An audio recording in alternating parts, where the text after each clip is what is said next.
हमें कैसे पढ़नी है? चित्रकला के साक्ष्य प्राप्त हुए हैं, क्या है चित्र शिकार करते हुए दिखाया गया है, ठीक है ना। पशु पक्षियों को चित्र किया, बस खत्म। वो गिनने नहीं जा रहा आपका 30 शब्द आपने लिखा, आपने सही से लोकेट किया, बात खत्म, ठीक है ना। तो चीजों क्या है, जो आपको लिखना है संक्षिप्त लिखिए, सरल तरीके से लिखिए, ठीक है ना। कभी भी लंबी चौड़ी भूमिका मत बनाइए। जो क्वेश्चन पूछा जाए उसको अच्छे से पढ़िए पहले, उसके बाद आंसर दीजिए, ठीक है ना। 30 शब्द का मतलब क्या है, 1 लाइन 2 लाइन, तो उतना ही हमें लिखना है। क्लियर? चलिए अब विचारधारा पे आते हैं। विचारधारा क्या आएगी बताइए? नहीं, साम्राज्यवादी औपनिवेशिक विचारधारा से कहेंगे। क्या कहेंगे? साम्राज्यवादी। इंग्लिश में क्या कहेंगे? इंपेरियलिस्ट। इंपेरियलिज्म तो साम्राज्यवाद हो गया।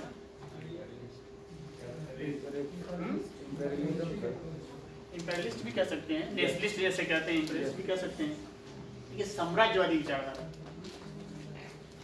कोई बता सकता है? साम्राज्यवादी इतिहासकार किसी को क्लियर है? बताइए।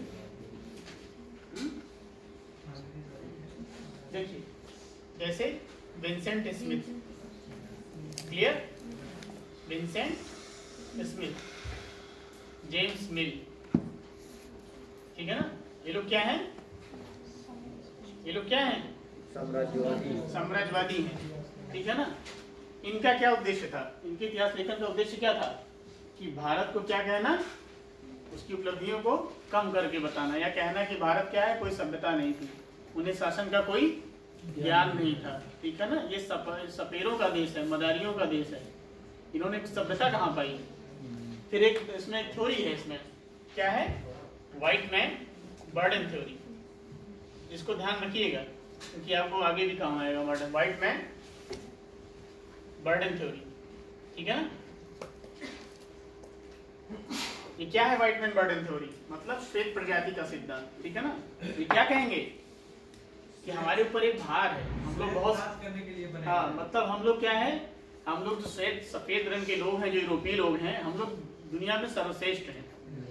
और हमारा काम क्या है, अगर हमने भारत पे अधिकार किया तो हमारा उद्देश्य पर अधिकार करना नहीं है, इनको क्या करना है?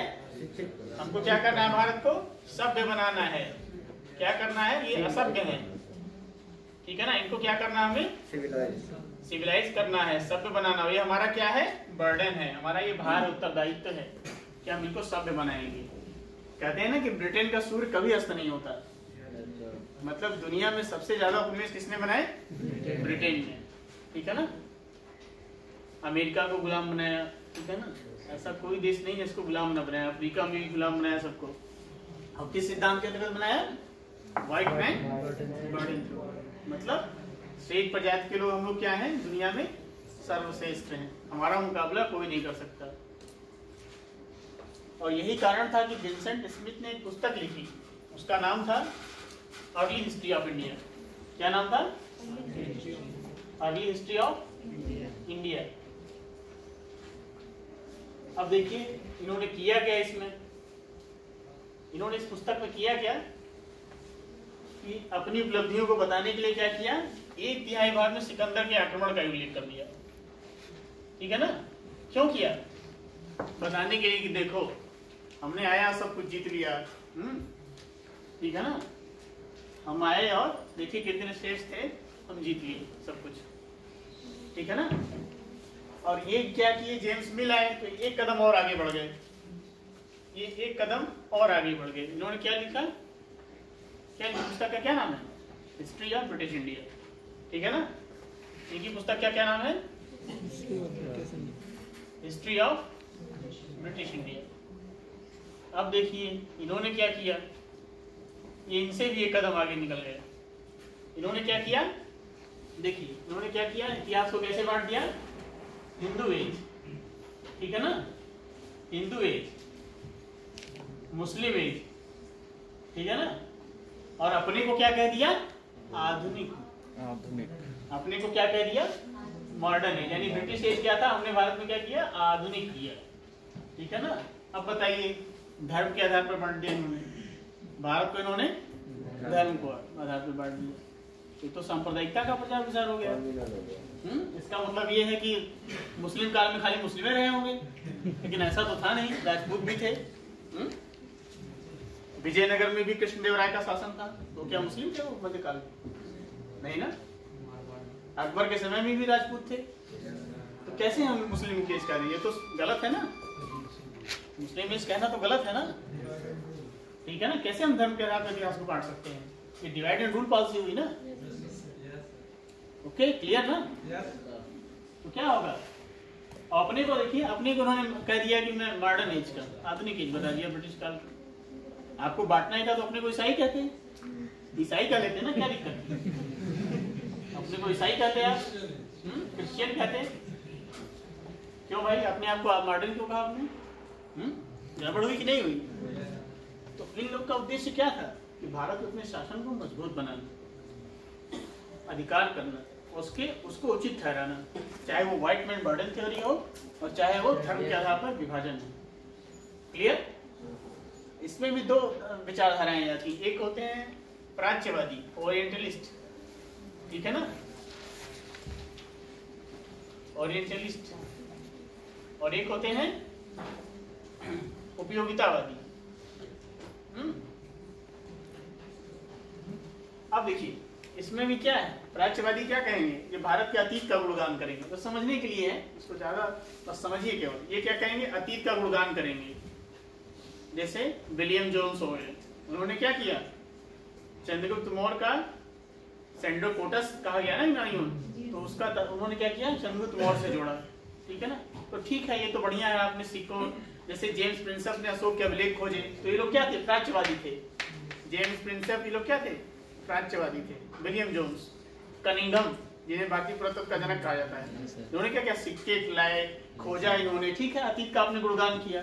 लेकिन फिर आप क्या करते हैं, फिर वर्तमान भारत को क्या कहते हैं, पतनशील बताते हैं। अतीत का गुणगान करते हैं और वर्तमान भारत को क्या बताते हैं कि वर्तमान भारत क्या है, धर्म और जाति पे बटा हुआ है और अतीत की तुलना में बहुत कम खराब है एकदम, ठीक है ना। तो कुल मिलाकर इनका उद्देश्य क्या था कि भारत में ब्रिटिश शासन को उचित ठहराना, इनका भी उद्देश्य था। भाई अपने अगर अतीत का गुणगान किया तो क्यों भारत को पतनशील बता दिया आपने, जो वर्तमान भारत था? तो इनकी भी कमी हुई कि नहीं हुई? और उपयोगितावादी तो उससे भी एक कदम आगे निकले, वो तो भारत पूरे अतीत का गुणगान किए ना, उसका सब पूरे भारत को ही क्या बता दिए, सब खराब। जैसे मैकाले थे, वो क्या कह दिए कि भाई यूरोप का एक जो अलमारी का है हिस्सा, वो भारत और अरब के क्या है, सभी साहित्य से बढ़कर है, ठीक है ना। अब देखिए ये तो गलत हुआ ना, क्या ना, दुनिया की सबसे प्राचीनतम ग्रंथ कौन सा है, ऋग्वेद है ना। तब आप हमें बता रहे हो कि हमारा सबसे महान है। हाँ, ईसाई धर्म में तो शुरू से ये चलता रहा ना कि सूर्य पृथ्वी का चक्कर लगाता है। कम से कम हमारे पूर्वजों ने तो ये नहीं बताया ना, हमारे पूर्वजों ने पृथ्वी सूर्य का चक्कर लगाता है कि नहीं। आर्यभट्ट ने बताया कि नहीं बताया? हाँ, पाई का मान उन्होंने बताया 3.414, ठीक है ना। हाँ, कुछ भारत में देन है, अनगणित भारत की देन है। जो अरब ने सीखा, अरब ने यूरोप में फैलाया। तो कहने का तात्पर्य क्या, आप कैसे कह सकते हैं कि समझ साहित्य से मूल्यवान है, यूरोप सबसे अच्छा है साहित्य में, ठीक है ना। इसका उद्देश्य क्या था, मैकाले क्या कहता था, मैं ऐसे भारतीयों की चाहता हूँ, ऐसे भारत के लोग चाहता हूँ कि जो रूप रंग से भारतीय हो, विचारों से क्या हो, अंग्रेज हो। क्यों हो अंग्रेज? क्योंकि क्या है, मैनचेस्टर के सूती वस्त्र बन रहे हैं ना, उसको पहनने वाला भी तो चाहिए। अब यहाँ कुर्ता धोती पहनेगा कौन पहनेगा? तो सब सभ्यता का पैमाना क्या है, इन्होंने बदल कपड़े से ले लिया, शिक्षा से ले लिया, ठीक है ना। ओके, तो इनका क्या था कि ब्रिटिश वस्तुओं का क्या था, बाजार बनाना था इनको।